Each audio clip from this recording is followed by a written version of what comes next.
Welcome, threefold Sangha,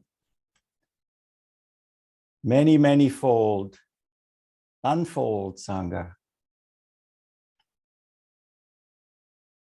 It is wonderful to look at the screen and see the movement in the various places of Zendos when you sit down and settle in. It is like watching a large field of grain into which a gust of wind goes, and slowly but certainly all the grain stalks return to their natural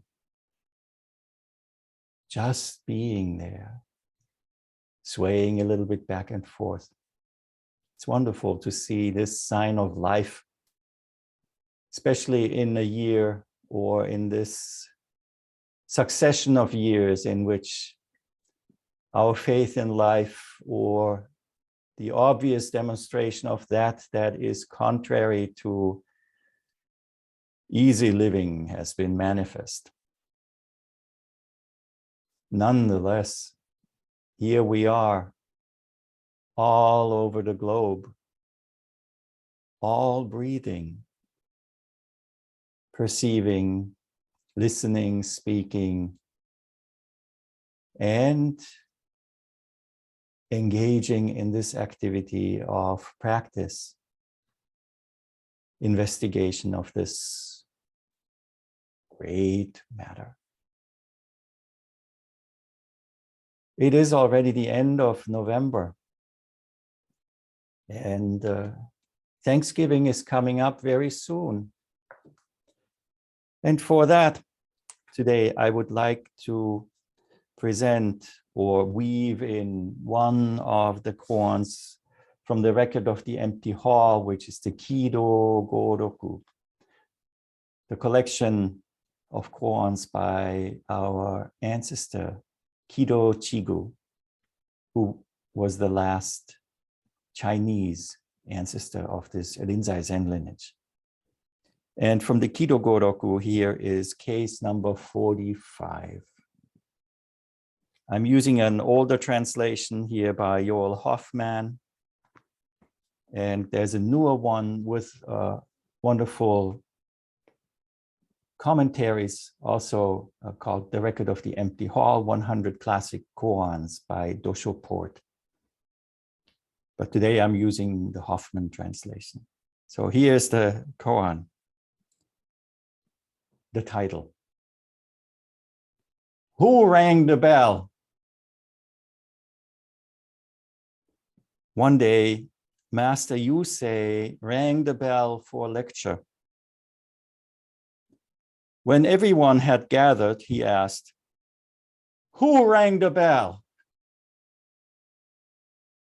A monk said, "The Ino," which we know is the title of the monk in charge of formal functions, such as chanting the introductions to the sutras, the dedications, and ringing the bell to summon the Sangha. Youqi said to the Ino, "Come forward." When the Ino drew near, Youqi slapped him. Then Master Youqi returned to his room. Master Kido's words, astonishingly well done. Master Hakuin, to grip strongly, leaving no escape.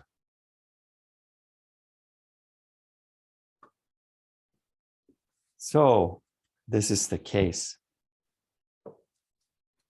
You might ask yourself, well, I don't see any relation to Thanksgiving here.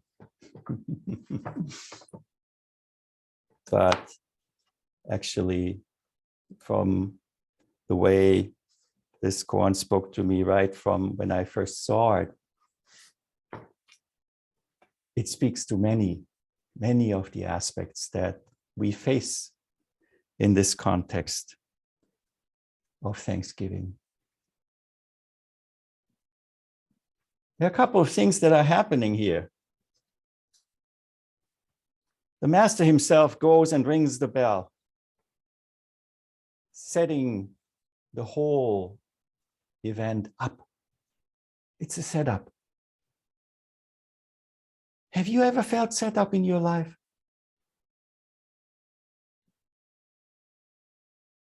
And then somebody coming, who did it? Asking, who rang the bell? Very well knowing that they themselves did it. Maybe as children, we experience that with our siblings, if we have siblings. Especially the next answer. Oh, she did it. She did it. It wasn't me. Identifying, pointing to identity. And even more, already in the question, taking a defensive and reactionary stand. Who rang the bell? Don't forget, this is a person with practice who is asking this question. But often we get caught in that level of who did it. And how many things do we have in our lives where we think back, when we have the chance to get back together with family? Oh, I remember this person did this to me, or this person caused that person this kind of a difficulty. Who? Identity, identity, keeping score.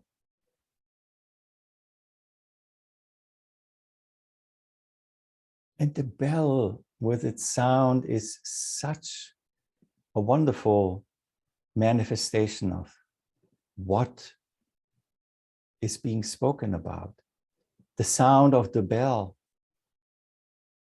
it comes on strong and inevitably fades.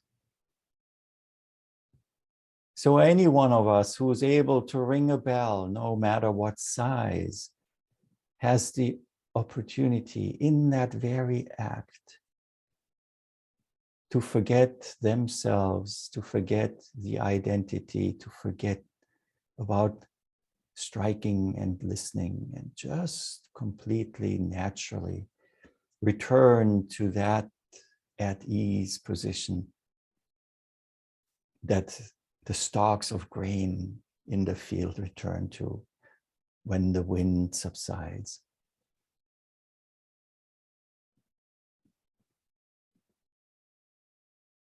There were many losses this year.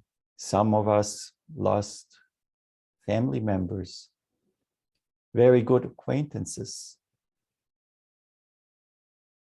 Our Sangha had many losses.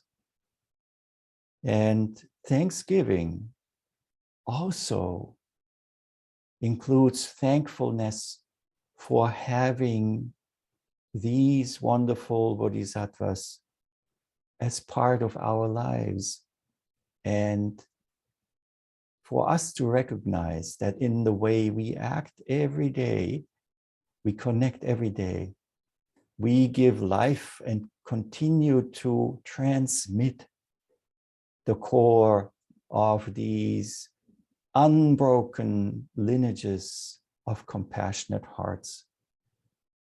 From Bibashi Butsu all the way to Edo Sotai, everybody before, in between, and after.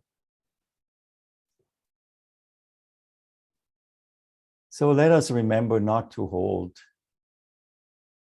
on to misfortune as such, not to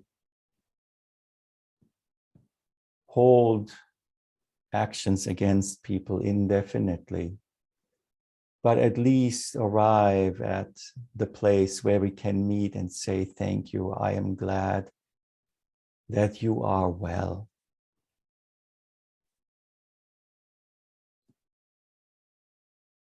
So after the bell rang, the master did it himself. The monks appear. The master appears and asks the question, well, who rang the bell? Oh, what a scoundrel. Who called up the identities? Well, it's not me, it's not me, it's the Ino. It's the Ino. And so, as a good monk, or maybe it was a nun, Ino-san comes forward and comes close to the master, who gives them a slap.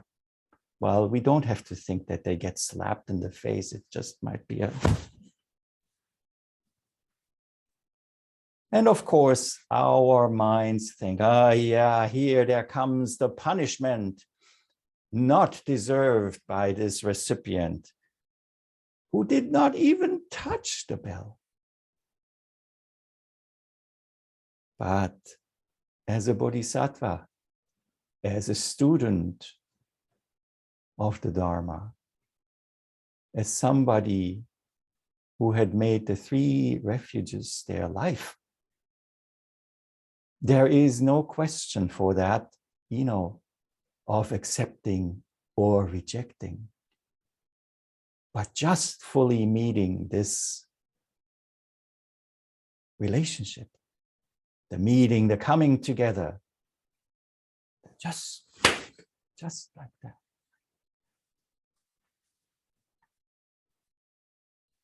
This was the talk that the master gave that day. It was the demonstration of the core of the manifestation and actualization of a bodhisattva, mainly making relationship. No more bell was sounding. No recollection that anyone sounded a bell. No Ino, just the meeting heart to heart of 2 human beings.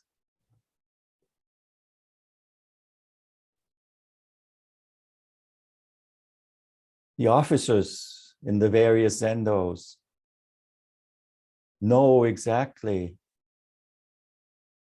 what it means to act as an officer and how we learn about this. And at times it seems we can't get anything right. This was wrong and that was wrong. This was imperfect. I want to be more perfect. But over time we learn this is not what this is about.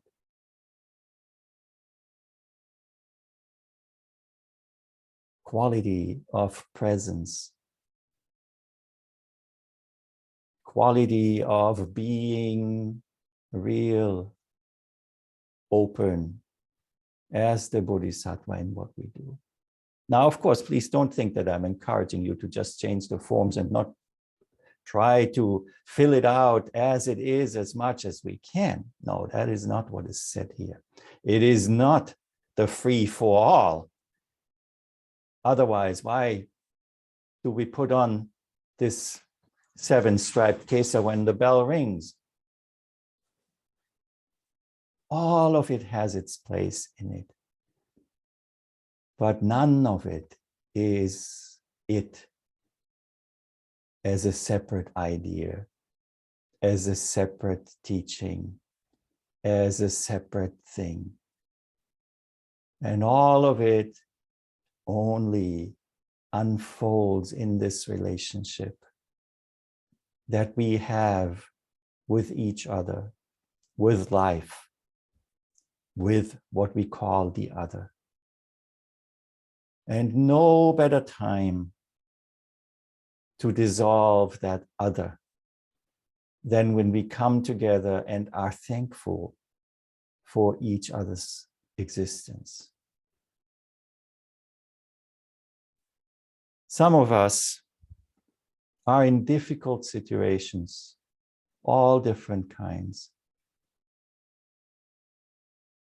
And I'm not speaking only of the ones who have lost loved ones, but also those who have lost connection with loved ones, or where loved ones refuse to be in relationship. It's very, very difficult. But all we can do for ourselves is in this relationship to be as open, as committed to the core of this Avalokiteshvara mind and heart that we carry with us. The greatest of all infractions, let's say, against harmony and against the spirit of the Bodhisattva is to withhold ourselves and therefore to withhold the Dharma.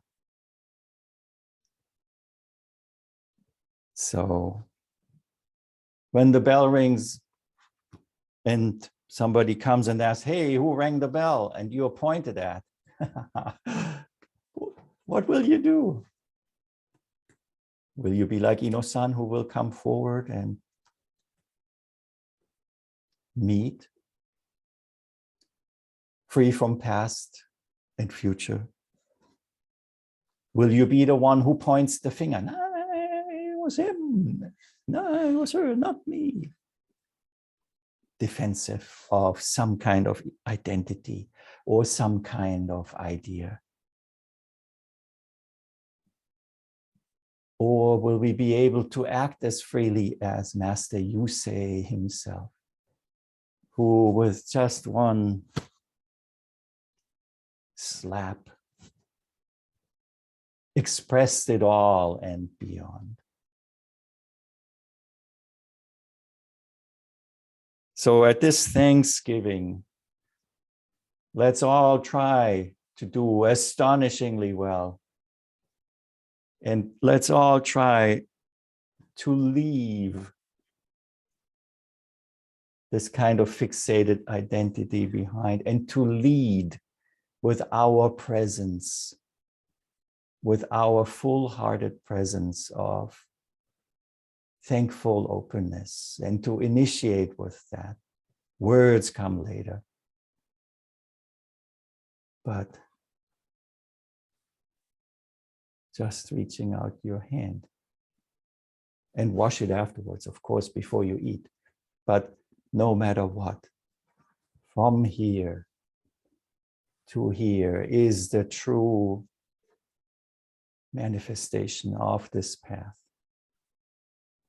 So since we won't be able to be together on that Thursday that the calendar marks as the day to give thanks, first of all, don't feel restricted to, it's okay to do it any other day. It's okay to do it every day. And since I'm sitting in this seat here today and have this wonderful opportunity to speak with you, each of you, I want to extend my thanks to. Thank you for investigating this great matter. And even if you were not doing that, thank you for being in our lives. Thank you for forming this Sangha. And thank you for bringing more light, more warmth, understanding, and compassion into this world that at times seems cold, dark, and unjust. Splendidly done, all of us, all of you. Great thanks. And please take this as a down payment and distribute the interest freely to those who are looking for that little bit of light, that little bit of understanding that they are okay. Thank you.